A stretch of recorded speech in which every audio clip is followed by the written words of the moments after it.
I have a story time today about how I accidentally learned to have a healthy self esteem at quite a young age. Of course, nothing is accidental, and I believe this was a specific important lesson for me. But now, I notice many people say things about their own hair, they're uncomfortable about the look on their own faces, the look of their bodies, they're even uncomfortable with the skin they're in. I have even had men complain to me that they worry about not meeting anyone because of height or financial status, scars, or other physical defects. That's when I realized that people are really insecure about these things. And there's a fear about not meeting the standard, particularly not the beauty standard, because people are being very superficial these days.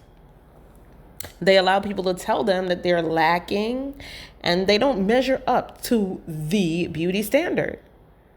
But the truth is, there is no standard that makes sense because the standard is subjective. Subjective means influenced by personal feelings, tastes, opinions, or individual experiences. That means that subjective is about what another person thinks. It has nothing to do with what is fact. This is about what each individual, and it can be very individual, has going on in their mind at the time based on the things that happen to them, that they like, that they've been trained to like, that they think they like at the time. It could make perfect sense to the person or people who are thinking it, but it does not always make sense to the people who do not share that same thought. Things that are based on truth and facts are called objective. Objective is a meaning, truth, or value that exists and doesn't have anything to do with human perception, opinions, or feelings. It's based on facts and reality that can be verified. I don't know why people allow themselves to be convinced that they have less value based on other people's little thoughts. Well, actually, I do know. Because I once allowed myself to be talked out of my value long ago when I didn't know better. Once upon a time, an 8-year-old girl was standing in the schoolyard. And you know who the 8-year-old girl was. It must have been early in the morning or recess time. I remember that there were lots of children running, and it was kind of chilly because I was wearing a jacket. A boy from my class approached me, and he was never really friendly towards me, and of course, I generally ignored him. So we never used to really speak to each other, but his miserable little self approached me on this particular day and began to tell me that I was very ugly. You know, it was one of these scenes. You're black, you're poor, you're ugly, you're a woman, you're nothing at all. I remember I was literally speechless. No one had ever called me ugly before, and I actually took it seriously.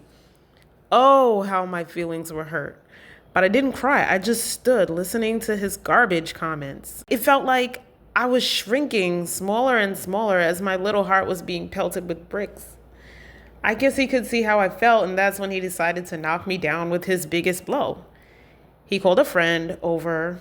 I suppose one of these children that were running in the background, if you can imagine, was a friend of his. A friend who seemed to be an unsuspecting passerby came over to us, and he asked a friend if I was ugly. He said, "Isn't she ugly?" Like literally, that's the question he asked his friend. I can't believe I was still standing there, but hey, I was an impressionable little girl at the time, so I allowed myself to be evaluated by 8-year-old boys. The friend was a little taller than me, and I remember he leaned closer toward me and actually looked in my face, subjectively judging my appearance.